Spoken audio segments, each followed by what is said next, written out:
Rookie MotoGP Ai Ogura didiskualifikasi dari Grand Prix Argentina menyusul masalah teknis pada motornya. Keputusan berimbas pada pembalap Jepang tersebut kehilangan posisi ke-8 yang mengesankan setelah berjuang dari grid ke-15. Menurut pernyataan yang dikeluarkan oleh Stewart pada Minggu malam di Termasda Rio Hondo, tim menjalankan perangkat lunak yang tidak disetujui selama Grand Prix. Menurut pernyataan resmi tersebut, motor Ogura menggunakan versi perangkat lunak yang tidak dihomologasi dan belum disetujui oleh kejuaraan. Ironisnya, tidak masuknya Ogura dalam hasil tersebut memberikan poin yang tak terduga bagi rekan setimnya di Trackhouse, Raul Fernandez yang naik ke peringkat 15 dalam klasifikasi yang telah direvisi. Hal itu membuka rekening poin Fernandez untuk musim ini. Berbeda dengan Fernandez, Ogura memiliki awal yang luar biasa tahun ini, yang pertama di MotoGP setelah naik kelas dari Moto2. Ogura finish di posisi kelima di Grand Prix Thailand 2 pekan lalu, untuk kemudian meraih urutan keempat dalam sprint pada akhir pekan pembuka musim ini. Raihan 17 poin yang diraihnya di Asia membuatnya tetap berada di urutan ke-8 klasemen sementara meski pulang dengan tangan hampa di Argentina, di mana ia hanya mampu menempati posisi ke-15 dalam sprint.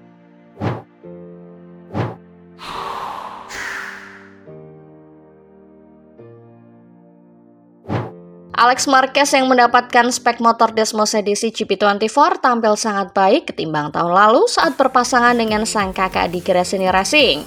Sementara MM93 motor yang dia tunggangi memanglah Desmos edisi GP24. Namun ada beberapa upgrade yang berbeda dengan motor Alex Marquez ataupun Fermin Aldiger. Kendati demikian, tak sedikit yang mempertanyakan fenomena Alex Marquez yang mampu mengimbangi sang kakak. Bahkan lebih baik dari pembalap pabrikan Ducati yang juga juara dunia MotoGP 2022 sampai 2023, Pecco Bagnaia. Seruan konspirasi antara Mark dan Alex Marquez pun menggema. Dalam laporan keras, Marquez dinilai terlalu soft dalam bermanuver ketika duel melawan sang adik. Hal itu jauh dari gaya balap juara dunia 6 kali ini ketika battle melawan para pesaingnya. Marquez memang dikenal sebagai rider agresif. Tak jarang dia mengambil risiko terlalu besar ketika mengovertake pembalap di depannya. Sehingga tak sedikit friksi yang melibatkan rider asal Cervera Spanyol itu dengan para rivalnya. Termasuk rivalitas sengit yang terjaga hingga kini dengan Valentino Rossi. Michael Laverty, pengamat MotoGP dari TNT Sport, berpendapat bahwa Marquez cenderung lebih main aman ketika melawan Alex Marquez. Hal itu diamati saat balapan di Termasda Rio Hondo, Argentina. Sebelum tudingan konspirasi dilayangkan, Marquez menyebut bahwa dirinya memang berbagi informasi dengan sang adik perihal strategi dan pemilihan ban. Marquez juga mengusulkan strategi khusus untuk sama-sama menghemat ban. Jadi, mereka sengaja menghindari pertarungan terlalu lama dan memilih bermain aman sampai ada saatnya untuk menyalip dengan benar-benar bersih. Dengan demikian, ban pun dapat dihemat. Pembalap lain pun jadi kesulitan mengejar dengan situasi tersebut. Fakta ini jelas menjadi sinyal buruk buat para pembalap lain, termasuk rekan setim Marquez sendiri, Pecco Bagnaia. Pembalap lain akan sangat kesulitan memberikan perlawanan jika Mark dan Alex terus melakukan kerjasama semacam ini di balapan-balapan berikutnya.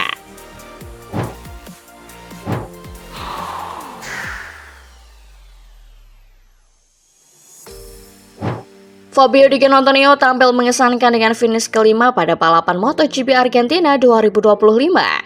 Namun, Fabio Di Giannantonio tidak benar-benar puas, lantaran seharusnya bisa meraih hasil lebih bagus lagi di balapan 25 lap tersebut.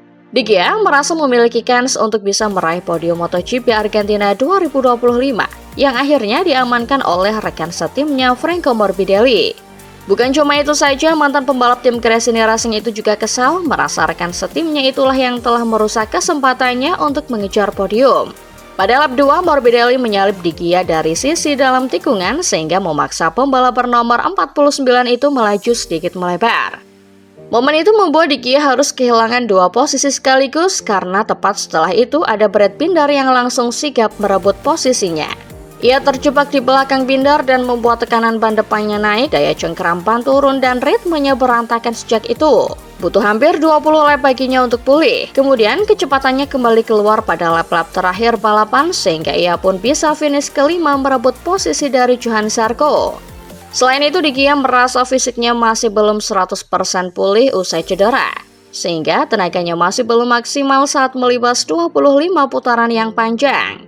Meski demikian, Di Gia cukup puas karena secara umum ia cukup kencang sepanjang akhir pekan dan tampil menjanjikan untuk memberikan perlawanan ke pembalap-pembalap di rombongan kedua.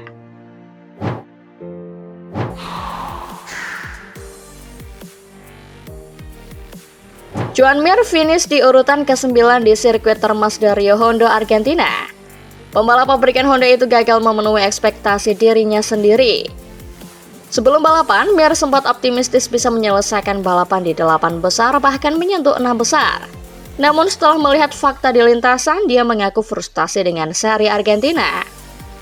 Pembalap berusia 27 tahun itu bahkan menyebut seri Argentina jadi yang paling menegangkan dalam karirnya. Mir mengatakan bahwa manajemen ban sangat penting di Argentina dan sebenarnya dirinya mampu bersaing di 8 besar. Namun menurutnya sulit mempertahankan posisi dengan motor yang dipakainya sekarang. Mir mengaku selalu mudah disalip pembalap lain di akhir trek lurus. Mau tidak mau, jawara MotoGP 2020 itu harus mengatur pengeremannya untuk bertahan di balapan. Dampaknya pada putaran ke-10 bagian depan mulai terlalu panas, sehingga lebih sulit baginya untuk menghentikan motornya. Diakuinya motor yang dikendarai memiliki kecepatan untuk bersaing. Hanya saja, Mir seperti dibikin frustasi karena terkekang dengan kondisi mesin. Meski gagal memenuhi ekspektasi, setidaknya Mir bisa bersaing dengan KTM, Aprilia, dan Ducati di 10 besar.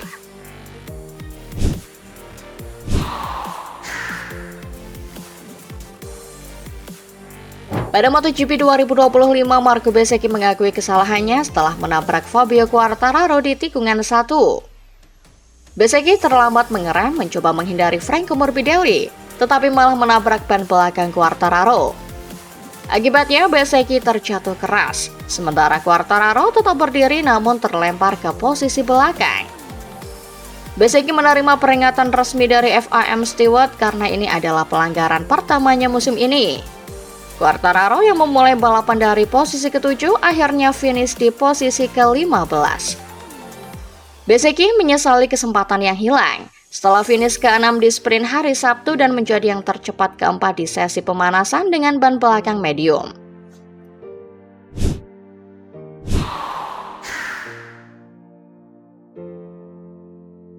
Situasi ini benar-benar merugikan bagi pria asal Magetan tersebut.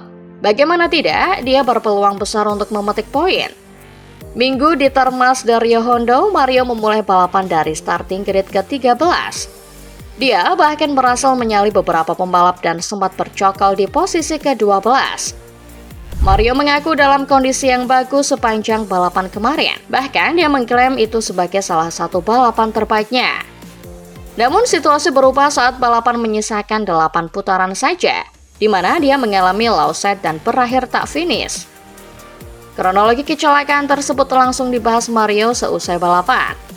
Dia mengaku melakukan kesalahan sendiri saat membelok di tikungan pertama. Mario menjelaskan bahwa saat masuk ke tikungan pertama, dirinya terlalu lebar dan kehilangan daya cengkeram ban belakang. Pada akhirnya, nasi telah menjadi bubur, dan waktu tidak bisa diulang kembali. Pembalap berusia 21 tahun ini menjadikan seri Moto2 Argentina 2025 sebagai pelajaran untuk semakin solid ke depannya.